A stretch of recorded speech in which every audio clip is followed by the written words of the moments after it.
Hello, everybody, and welcome back to another episode of Tehillim Treasures, where we will plumb the beautiful depths and treasures of Tehillim from the very beginning of Tehillim to the end of David HaMelech's masterpiece. This episode is brought to you by Chazaq. Chazaq is an organization that helps public school children become Shomrei Torah mitzvahs, exposes them to the beauty of Torah and mitzvahs. Imagine for a moment you're standing in a store, or you're walking down the street. You know the neighbor. You've known them for many years. You see their children riding their bike in the driveway. And you know they're Jewish. But now there's someone who can help them take the next step. And that is Chazaq, with countless programs after school and other wonderful programs to help expose them to the beauty of Yiddishkeit. If you know someone or know someone that knows someone that can help these children, then please email at psty@chazaq.org. This episode is also brought to you by Chickens for Shabbos. Chickens for Shabbos is exactly what it says it is, plus more. There are many people. There are Melamdim's children. There are Agunis. There are Grushis. There are families that do not have simple essentials for Shabbos and for life. Whatever they need, Chickens for Shabbos is there to provide. Please do your utmost to help in any way you can. Tonight we will be continuing on Kapitel Peites and Kapitel Tzadi, the next two magnificent chapters in David HaMelech's Timeless Treasures. Matzkil le'eson ha'ezrachi. Last time we mentioned that Haman ha'ezrachi was a child of Zerach, who was a child of Yehuda. And he had a brother, Eson HaEzrachi, who also was a magnificent composer and a great singer, and he too sang in the Beis HaMikdash. But there's also other opinions as to who this may be. Eson HaEzrachi, some people say, was Avram Avinu. Nevertheless, the fact that we mentioned last time that Haman HaEzrachi and Eson HaEzrachi are brothers, so it would seem to support the theory that Haman HaEzrachi and Eson HaEzrachi are both children of Zerach, and Eson HaEzrachi was indeed the one who was the child of Zerach, and he's the composer of this kapitel. The theme of kindness runs through the entire kapitel. And it would seem to be that the author of this chapter is also deeply connected to the theme of chesed. Chasdei Hashem olam oshira, we say in Pasuk Beis, of Hashem's kindness I will sing forever. And it is because of this reason that Rashi goes like the second shot we said, that Avram Avinu is the author of this kapitel. Which, by the way, you think about it, Avram Avinu composed this while he was alive. So that means it was passed down from generation to generation to generation. This must have been like a song or a chapter that Avraham Avinu perhaps wrote down, or he composed, or he sang at his Shabbos table, I don't know, but somehow was passed down from one generation to the next. And Avraham Avinu is not only the one who is known for his chesed, Titan Emes Li'Yaakov chesed la'Avram. There's nobody that embodies and personifies and exemplifies chesed more than Avraham Avinu. But he's also the one who discovered the Rabbeinu Shalom. So it would seem that it takes somebody who's attuned to chesed to notice and find and see and recognize the chesed in this world. And because of that, he stops for a moment and he says, hold on a second. Miu balabira, who's the one who's doing all this kindness for us? And we recognize it's none other than the Rabbeinu Shalom. Well, you know, there's countless stories of chesed, countless stories of kindness, of doing for others, of being there for others. And I'm sure each person knows and has their own story of kindness and knows of people who do kindness. But I would like to quote something from Rabbi Victor Miller. And Rabbi Victor Miller once said something very, very powerful. He said, if you ever, and again, Rabbi Victor Miller said it, I could never say it. If you ever want to feel godlike, then do a kindness for someone and don't ever tell anyone. You know, I'd like to think I do a lot of chesed, or at least my token amount for sure. But I also will tell people all the time, hey, you know, so-and-so, yeah, whatever. I mean, I don't want to say, but I help them out a little bit along the way. And I don't think I'm alone in this, because I think a lot of people do it. And the reason is because we want to feel good about what we've done. I don't know if we need a chesed award, but imagine if every time you did a chesed for someone, you didn't say anything. You know, the other day, I went to sleep at night, and my wife was exhausted. And she went to sleep, and even though the house is, Baruch Hashem, normally very clean, but she said, I just don't have the kayak to clean up. And would you mind cleaning up a little bit? And I can't say I'm the world's best cleaner, but every once in a while I do my share.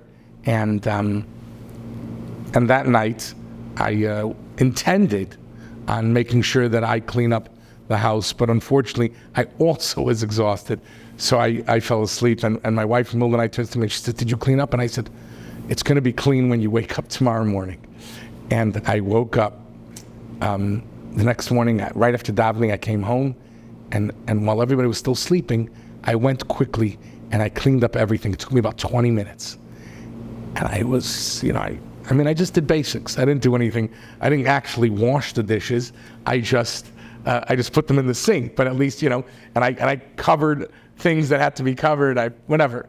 It wasn't a great cleanup job, but what was the first thing that I did when my wife texted me later in the day and she said, how's your day going? I said, great. I said, how did you like my cleaning job? I couldn't let it go. I couldn't let it go and just do my chesed and not say anything. I had to actually say something to my wife. Think about it. If we want to be like the Ribbono Shel Olam, if we want to be God-like, the Ribbono Shel Olam does chesed every second of every day to billions of creatures. He sustains life with kindness. The Ribbono Shel Olam doesn't ask for our thank yous. He doesn't put it on billboards everywhere. He doesn't ask to be honored by dinners. But if we want to pay the Ribbono Shel Olam back, then emulate him and do chasadim for others. And don't say a word. We now move on to the next kapitel of Tehillim, Kapitel Tzadi. And this kapitel begins a string of kapitlach. Wonderful kapitlach that we recognize from Sukkot Zimra and Shabbos, and we will see from Kabbalah Shabbos as well over the next many, many kapitlach. And hopefully, Mitzvah Shem will try to do justice to them by giving a little bit of an explanation, a little bit of inspiration. So Kapitel Tzadi, the 90th chapter, is the beginning of the fourth Sefer of Tehillim. And not only that, it is also the first of Moshe Rabbeinu's compositions. For those who are wondering, we've mentioned it many times, David HaMelech did not compose all of Sefer Tehillim. There's many, many different kapitals that were composed by others, Asaf, the Bnei Kairach, Avraham Avinu, and Moshe Rabbeinu also composed. And it speaks of the shortness of man's days on earth. And Moshe Rabbeinu prays to Hashem to lengthen our days so we can accomplish the mission that we set out to do. And he speaks from the perspective of somebody who's a weak man, and he laments the vulnerability of having a short life. Some people say as though Moshe Rabbeinu is speaking about life, but he's also reflecting on the length of our exile and the difficulties of struggling through them. Even though, of course, Moshe Rabbeinu said this in Nevuah, and he didn't live through any of the Goliaths. But in the third pasuk, Moshe Rabbeinu says, Toshev enosh ad daka. You reduce man to pulp. But there's another explanation. Toshev enosh, you accept the tshuva of man. Tshuva and shuv have the same shirish of returning. And Moshe says, do tshuva. Ad daka. Even if you've reached the lowest level, even if you've done the Gimel Chamuras, the 3 cardinal sins of acting immorally with a woman, and idolatry, and murder, still. And in fact, the Chidah says that the word daka stands for dam, bloodshed, murder. The kaf stands for kfira, which is heresy, which is avodah zarah. And aleph is isha, is a woman. A person always must try to do tshuva. And we all know that, tshuva season is not far away. And the person has to recognize that it's never too early to begin doing tshuva. Sometimes we push it off and we think to ourselves, you know what? It's not that time of year yet. So during Tammuz or Sivan or Chanukah time, who's thinking about tshuva? The great people, they're always thinking about tshuva. Because you never know.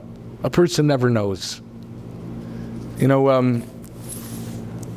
the end of the school year, our class went to Manhattan.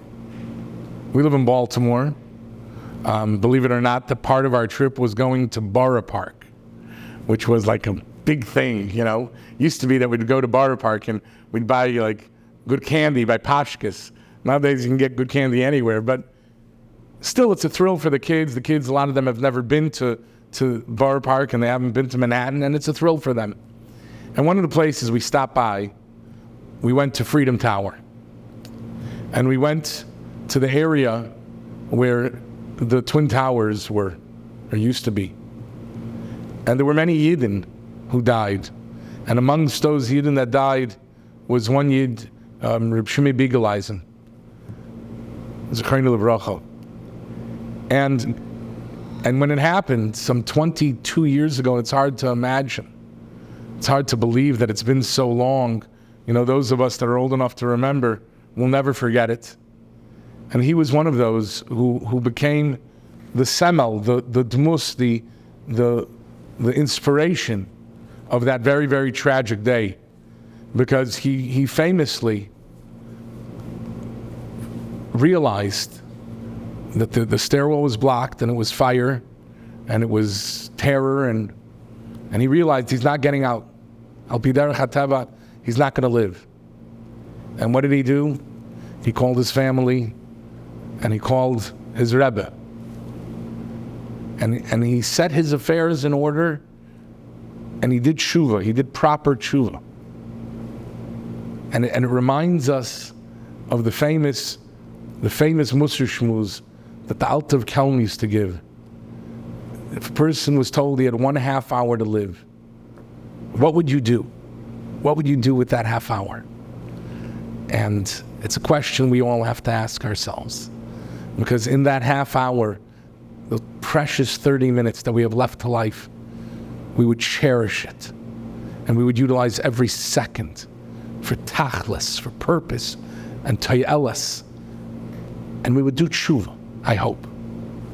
And I hope that we would all be zeichet to be able to find the inspiration to learn from the Shimi Bigeleisens, to learn from those great tzaddikim, from the many, many who have died throughout the Jewish people's history, and had a little bit of a warning that there would be nereg al kiddush Hashem, the mekadeshem shemayim, and the tshuva.